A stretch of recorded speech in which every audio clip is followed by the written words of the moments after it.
Well, we have ways within our coverage to be able to have a hard corner, be able to have our corners press up and play some man.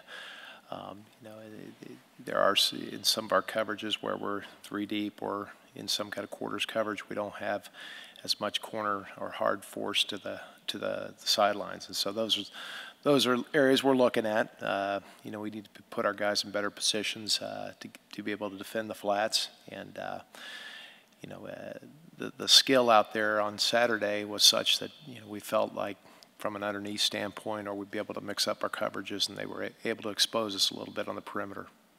Was there a theme in some of the mistakes that some coverages that got busted? Was there a theme in the kind of mistakes that were being made? Well, I think the biggest thing for us was the number of big plays, number of explosive plays. We gave up 10 plays that we characterize as explosive plays, passes over 15, runs over 12. And our goal is 6 or less to be successful. Our goal also is to have more negative yardage plays than they have explosive plays. So we only had 7. They had, I believe, 10. So certainly, and some of those 10 were big plays, especially a couple of third down situations.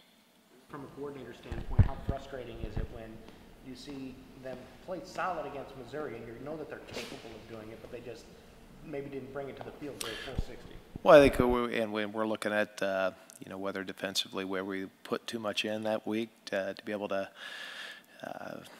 play with the skill element that Maryland gave us at times, and in some of the new pressures, some of the new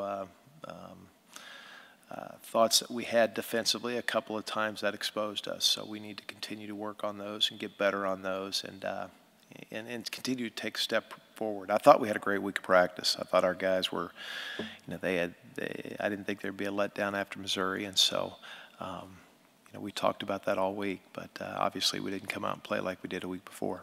And Maryland's a very good football team. I think you'll find out that the skill level on that team is exceptional, and it'll be interesting to see how they play the rest of the way in the Big Ten.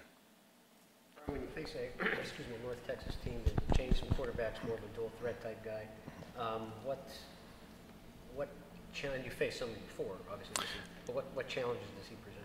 Well, I think the challenges that North Texas presents is having an off week. They're very multiple on offense. Very talented young quarterback that can present some threats from running the football, and has been proficient when he came in against Louisiana Tech, and the last game he played quite a bit in Nicholls State. Was very athletic quarterback. Those always challenge you as far as, and then understanding what you're going to prepare for anytime someone has an open week.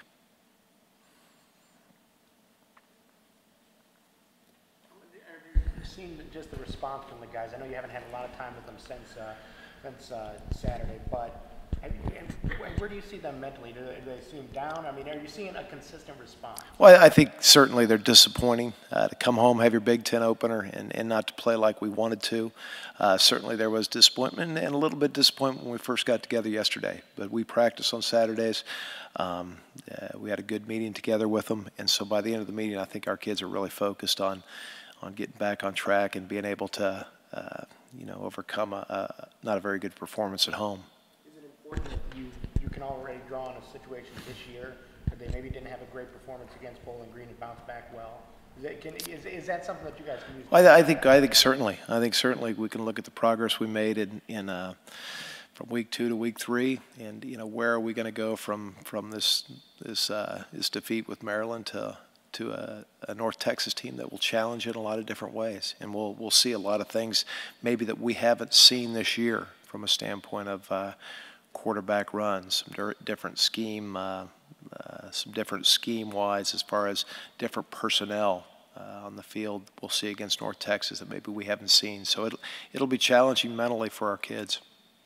Was there a difference up front in terms of you guys were very disruptive against Missouri? Was there a change in the way guys were using their hands, getting off blocks, things like that? I think Maryland did a nice job as far as making it a perimeter game. And we had 30-some plays of 1 or 2, or less than 2 yards for the play. So we had our opportunities and had some opportunities to make negative yardage plays and plays less than 2 yards. But again, it's the plays over 10. What we characterize as explosive plays that ended up getting us. Kevin talked a little bit about the improvement of Darius Latham, and maybe had his best game. What do you see in him in terms of improvement? Where's he at? Well, I think Darius, from how he graded out to again, week to week, we talk about him becoming more understanding of the defense, of his role, what his responsibilities are. He's not going to make every play. You know, sometimes he has to be able to leverage a block, be able to certain responsibilities in pass rush, and I just feel like he's getting better and better and understanding what Coach McDaniel's teaching him, and really had another. He backed up his Missouri performance with another pretty good performance against Maryland. I think Darius is a guy that you know, from an attitude, just a want to. I don't know if we have anybody that has a bigger passion to want to be great.